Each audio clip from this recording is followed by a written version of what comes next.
bring in my next guest, the man of the hour. Everybody's been asking for him for the last several weeks. Dr. Wilmer Leon. He is political scientist, nationally Oh syndicated my, columnist. that's funny. They've been asking for you, man. They've been asking for you.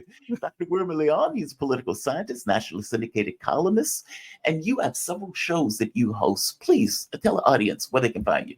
Well, you can find me at Connecting the Dots with Dr. Wilmer Leon on YouTube at Monday through Friday from 10 to 11 on YouTube.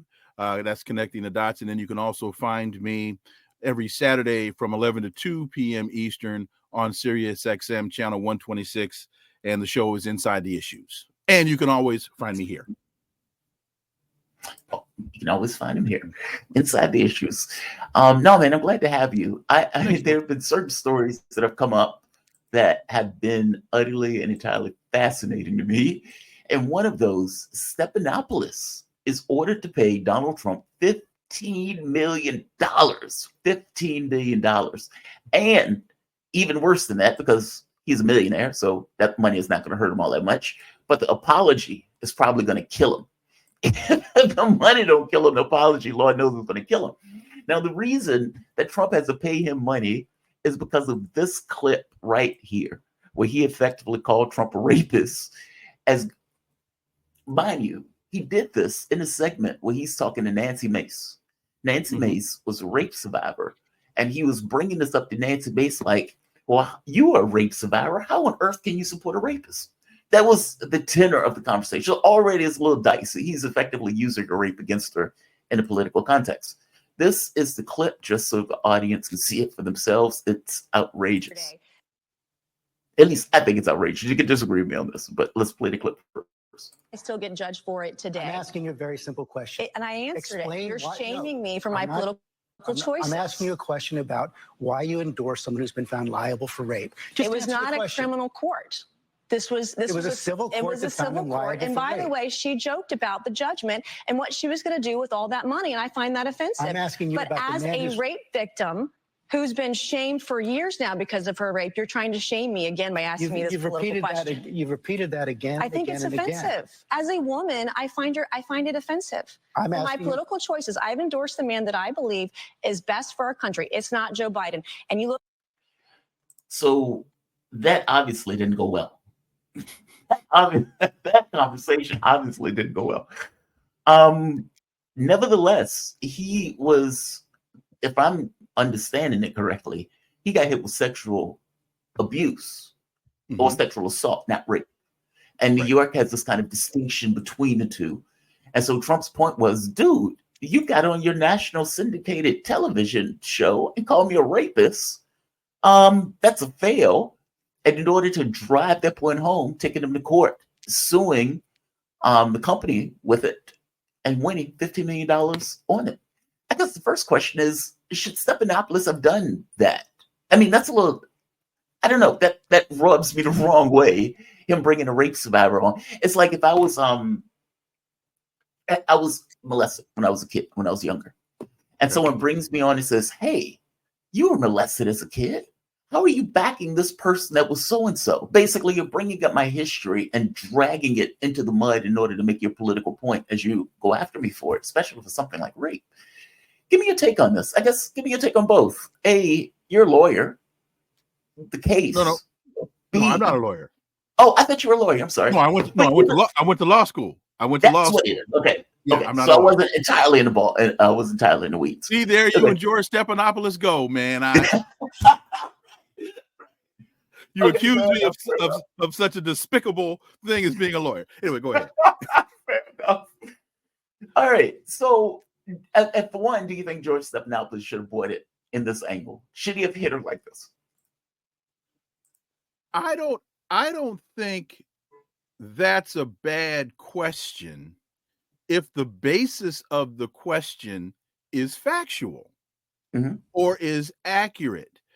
Asking if, in fact, Donald Trump had been found guilty of rape, asking a woman in this political environment, how can you back someone who did something as an act that was as deplorable as the act that was done to you?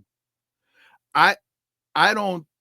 He's asking for consistency of thought. He's asking for. I don't have a problem with that. The example that you used is to me is different. If the question is being asked for sensationalization, to sensationalize that, to me, is a huge problem. But to ask the question, if the question is factual, to demonstrate, is there some inconsistency in your thought? Is there some hypocrisy in your thought? I don't have a problem with that. And it's so George Stephanopoulos just got sloppy. And you know, in the chair in which he sits, you can't be sloppy. You don't you just can't be sloppy. And I'm trying to find quickly here what a judge concluded that that Stephanopoulos, I'm trying to find in the article where the judge, they made this incredibly a judge concluded in 2023 when dismissing Trump's countersuit against Carroll that the claim that Trump raped her was substantially true, quote unquote, substantially true. The judge wrote that Trump, quote unquote, raped her in the broader sense of that word, as people generally understand it, though not as it is narrowly defined by New York state law. I find that to be incredibly interesting. Yes, it's called being in New York. It's called being in New York. So what he's saying is, by the definition of rape, by the code in New York, he did not rape her. Right. But as people generally understand the term, he did. Oh, we are so going to disagree on this. Look, no. You and I aren't disagreeing on this. Oh, okay. No. I was just quoting what the article, what the judge said. I find that to be incredibly confusing. Yes, because I get the sense that I'm in New York. I want to convict Trump. And so I'm going to, because look, at the end of the day, the way that people understand rape is there's a difference between rape and sexual assault. So when, huge difference. When Franken, for example, well, that's not even sexual assault. They just got rid of him because they were doing the B2 phase. But let's say rubbing up against somebody. Okay, that's assault. But that's not what people would think of as rape. Correct. I mean, it's a bit different. And the judge is murkying the waters with that big time. I mean, to put it mildly. I mean, but the judge did make the point of saying, under New York law, it's sexual assault. Right. Stephanopoulos. So George Stephanopoulos was incredibly sloppy with his language. And I don't say that in any effort to give George Stephanopoulos a pass. That to me, he didn't say, how can you vote for a man who was accused of rape? How can you vote for a man who allegedly raped somebody? He could have even quoted the judge and said, but he just came out and said, how can you vote somebody that supports somebody who was convicted of rape? And that is not true. Yeah. That's $15 million. That's $15 million are wrong. $15 million are wrong. By the way, we figured out where the drones were coming from. This was just reported. Apparently, Chris Christie has been on a binge. He's found weed, and he's been hitting up the local McDonald's pretty heavily. Speaking of false, That's a lot of DoorDash right there. I know, right? That's a lot of I DoorDash. know, right? Krispy Kreme. That's a lot of. That's a Krispy Kreme. That's a lot of DoorDash there, buddy. That's a lot of DoorDash, man. The story that I hit over the weekend that I am enamored by is CNN. Mm-hmm. So CNN, you've had to see the fake piece by now, where CNN reporter goes in. What is her name? Clarissa Ward. Clarissa Ward has been known for faking stuff for a while, and she comes in as if out of the blue, finds a jail, and she walks in apparently and discovers an inmate. Mm-hmm. The guard shoots the lock off the door. The inmate doesn't move. Now, right off the bat, shooting the lock off the door is outrageous. It's absurd. And then for the person in there not to move, meaning despite the fact that the lock had been shot and the gun is like a few feet away from his head, he's shocked to see the reporter come in. All right, I'm going to fast forward to the other part. So he gets taken into the light of day. And he's like, oh, I haven't seen the light for months on end. He looks directly into the sky. He's like, oh, thank you. Right. Right. Like a vampire. He would have been like a vampire. No, not the sun. Yeah, right. He would have been completely shocked. He's in a new jacket, very clean, has a haircut, manicured nails. Mm-hmm. As opposed to some of the other people that were pulled out, they were completely emaciated because they hadn't eaten in God knows how long. So Twitter immediately calls foul on this. The Twitter notes was like, this is nonsense. This is clearly made up. This is clearly somebody making this up.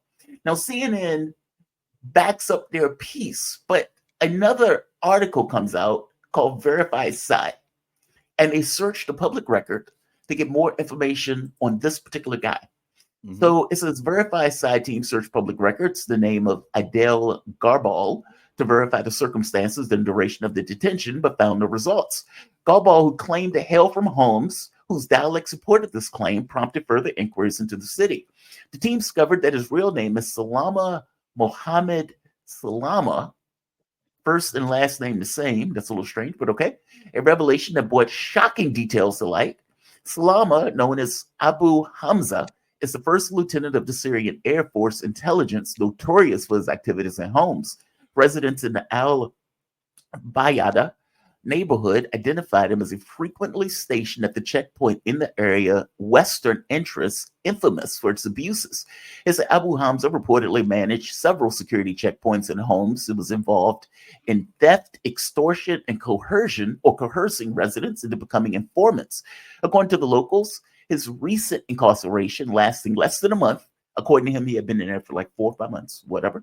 It's less than a month, was due to a dispute over a profit sharing from extorted funds with a higher ranking officer. This led him to be detained at one of Damascus cells, as per neighborhood sources. So the guy who they're claiming was just thrown in, left to be there for months. Come to find out, he was there for a month at the most, and he was one of an unsavory group that was in that jail cell. CNN clearly put that man in that cell for this piece. I don't know if they look further into it than that.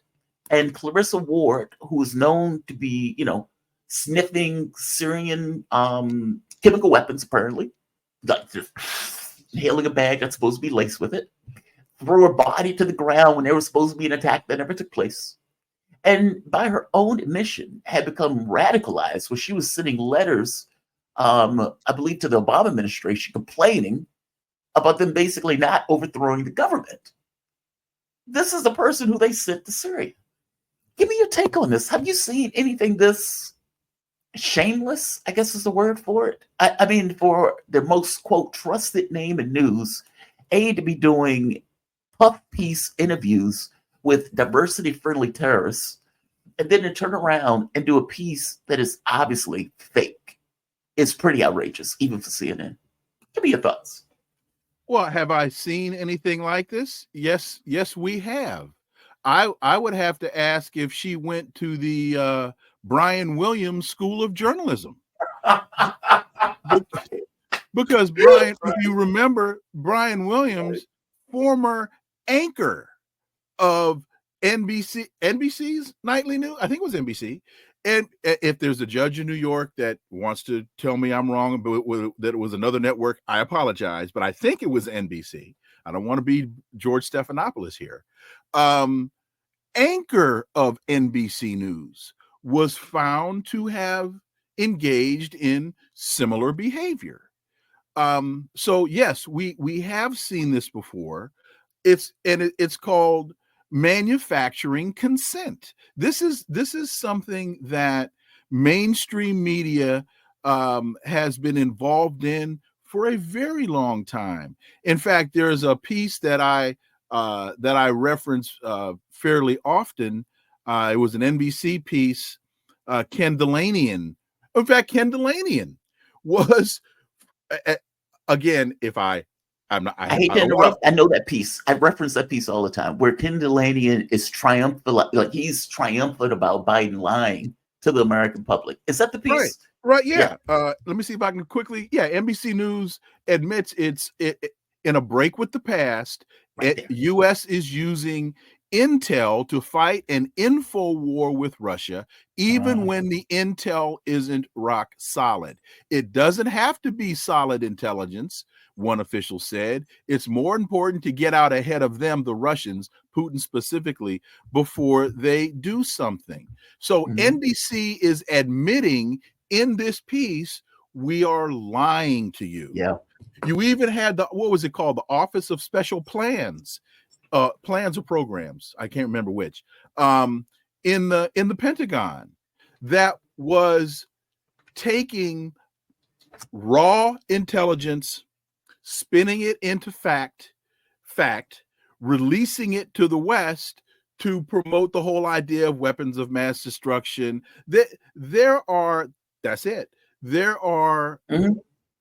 History is replete with examples of mainstream media doing these very types of things to manufacture consent amongst the American people. That we keep hearing on the major networks as they were talking about former now Syrian President al-Assad gassing his own people.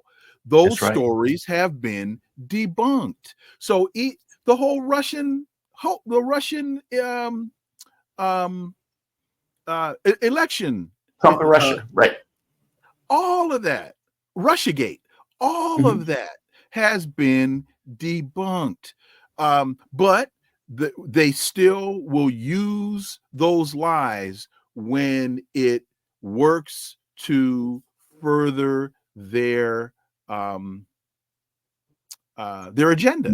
So history is replete. Calissa Ward just got caught again. So, and would you and I, would you or I, or you and I, would we get a second chance? Would we get a third chance when and it's not a matter of being wrong. It's not even a matter of being sloppy in your language, like Stephanopoulos. This is contrived.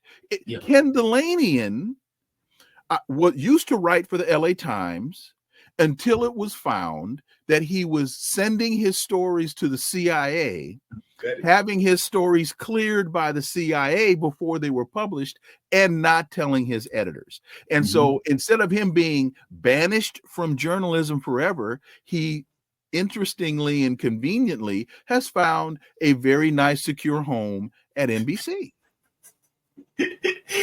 Yeah, the CNN, that story, I had that story on tap because I was always enamored by that story. I was fascinated by that story because under normal circumstances, you would think that the journalists would be outraged if the White House is lying to them. Right. And their point of view was, this is just fantastic new way of warfare. It's like, what are you talking about? You are literally being lied to. And your response to that is, bravo, Joe Biden, bravo. It's like, dude, how on earth? At one point, they said they were doing it to get in Putin's head. And I'm like, and as I'm reading the piece, I was like, how is it getting into Putin's head? He knows you're lying. Right. And then they point out, they said, but Putin already knows. Meaning, even in the article, They had to point out, but they've already pointed out that Putin already knows that you're lying. So, there's very little effect that this is having. No, there is an effect. It's to the American public. It's to the American public. Just outrageous. That article, I can't believe they wrote that article. I just couldn't believe they wrote that article. A, you can't believe they're doing it. B, you can't believe they admit that they're doing it. Right. And then you can't believe that they're getting away with admitting that they're doing. I don't think they are, though. The outrage? I don't think they are, though, because if you look at, the mainstay for media is their credibility, right? At least I would argue. Supposed to be. It's supposed to be. And if you look at the way that the public considers media, it is low. You can hear the media that people talk about all the time. Our credibility. What was the woman who just was complaining? I think she used to be on 60 Minutes. She was one of those people that said Trump was working with the Russians and that the laptop was fake. And then she decries the fact that media has lost its credibility with the American public.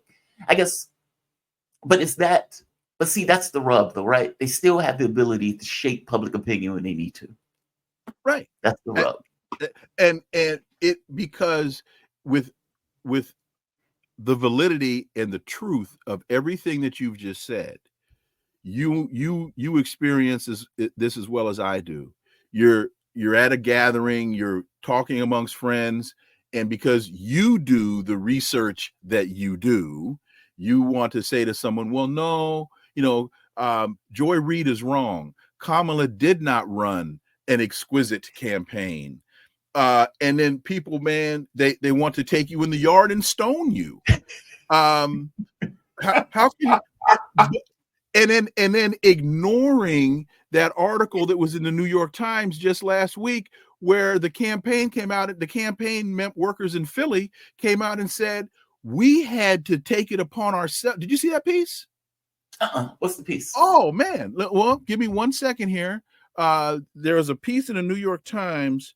Harris staffers say they were mistreated on the campaign.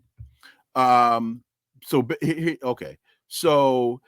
Black Harris staffers say they were mistreated on the campaign, blames leadership for taking base for granted. Black Harris staffers are accusing the campaign leadership of mistreatment and, quote, outright racial discrimination, end quote, in a damning new article outlining numerous allegations against the now defunct campaign. So basically what you have, and this was published in the New York Times last Sunday. So what you have, these staffers are saying that one of the reasons why Harris lost Pennsylvania was because they didn't go into the Black neighborhoods and the neighborhoods of color in Philly and campaign, that money was diverted to more comfortable, and that's my wording, suburban neighborhoods. So when these folks realized that that the campaign had not gone into the hood, they took it upon themselves to do so. So as they're in Philly knocking on doors, people are coming saying, no, nobody's come to us and asked us for our vote. No, nobody from the Harris campaign has been here.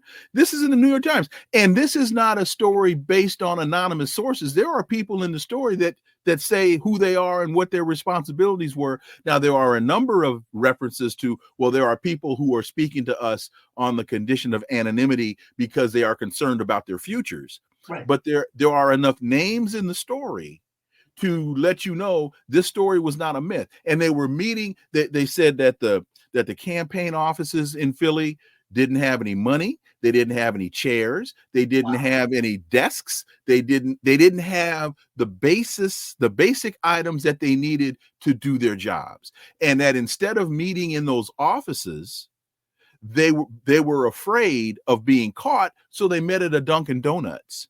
And that they would, it's in the New York Times. Black Harris staffers say they were mistreated on the campaign. And here's the other thing that I think is important about this. I understand that one of Kamala Harris's major mentors is Hillary Clinton. Mm-hmm. And if you read this story and you think back to 2016 in the Clinton campaign, it's the same damn story. Wow. Hillary Clinton lost Michigan because she took Michigan for granted and didn't campaign in Michigan. And she waited until the very last minute to, if you remember, maybe a day or 2 days before the election. I thought it was Wisconsin, and she sent somebody to Wisconsin when they realized she had never been to Wisconsin, but it might have been Michigan too. It was Michigan. It was Michigan as well. Yeah. And then she waits till the 2 days to bring Barack Obama into Philly, thinking that once he shows up, we'll just all fall in line. So what you're seeing with this, to me, is consistency of thought. That's what. So Kamala steals a page out of Hillary's playbook. Oh, she picked the wrong page. She picked the wrong page. She picked the wrong book. Right. Dr. Wilmer Leon. Man, I always enjoy talking to you. I swear to God, Thanks, I do. Dr. Wilmer Leon, he's a political scientist, nationally syndicated columnist. And give me the shows one more time, just so the audience will know. And I need to write these down. Connecting the Dots podcast with Dr. Wilmer Leon on, you can get that on YouTube, Monday through Friday, 10 to 11 a.m. And Inside the Issues, which you have been on, but we got to get you on the podcast, but we have a time conflict. Inside the Issues on Sirius XM, Saturdays from 11 to 2 Eastern. My man, you have a good one, my man. Thank you for this. All right. Guys, if you dig this content, I want you guys to give it a like. I want you to share it, subscribe to it far and wide. And what is this? Subscribe to it far and wide.